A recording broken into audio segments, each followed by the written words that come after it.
Before we start, try to remember one moment from your life, maybe a talk with your parents, or a fight with someone older than you, they say.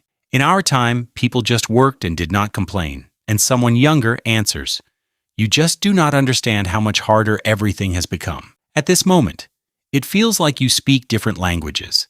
But here is what is interesting. From a psychological point of view, this is not just a fight between ages. It is a conflict of different worlds, because every generation is shaped by their own time. Psychologists noticed a simple thing. People who grow up in the same conditions often have the same fears and hopes. Why? Because the human brain always adapts to the environment, economy, technology, culture.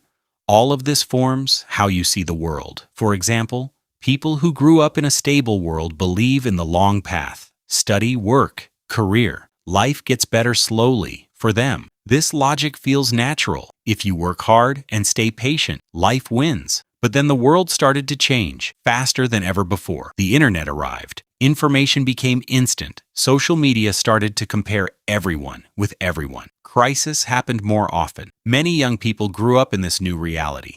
A reality where stability is not guaranteed, where jobs disappear fast, and where you face a huge flow of information every day. Neuroscience shows an interesting thing. The brain is not static. It adapts. If you grow up in a stable world, your brain learns to plan for years ahead. But if you grow up in uncertainty, your brain works differently. It learns to react faster, to adapt faster, to change direction faster. These are two different survival strategies. One is based on stability, the other is based on flexibility. And this is the main source of the conflict. Every generation thinks their experience is the only normal one. In psychology, this is a bias of the norm. We assume that if something worked for us, it must work for everyone else. But the world changes. The conditions that formed one mind are different for another. Today, a person lives in a world that older generations could not even imagine. Constant news, social media, constant comparison. The brain is overloaded with information. Research shows that stress levels today are much higher than decades ago, but here is a paradox. Despite the stress, young people talk more about mental health, about burnout, about boundaries. For older people, this looks like weakness, but in psychology, it is an adaptation. When the world gets harder, the mind looks for new ways to protect itself. The conflict of generations has always existed. Even thousands of years ago, philosophers said that the youth is lazy and has no respect. But the truth is, every generation just tries to survive in its own time. Older people learn to survive through stability and patience. Younger people learn to survive through flexibility and quick adaptation. And neither way is wrong. These are just different answers to different worlds. So when people argue, they are not arguing about who is right. They are arguing about different versions of reality. And maybe the best way to understand another person is to stop proving they are wrong and try to understand one simple thing. In what kind of world did this person grow up? Because that is where their psychology begins.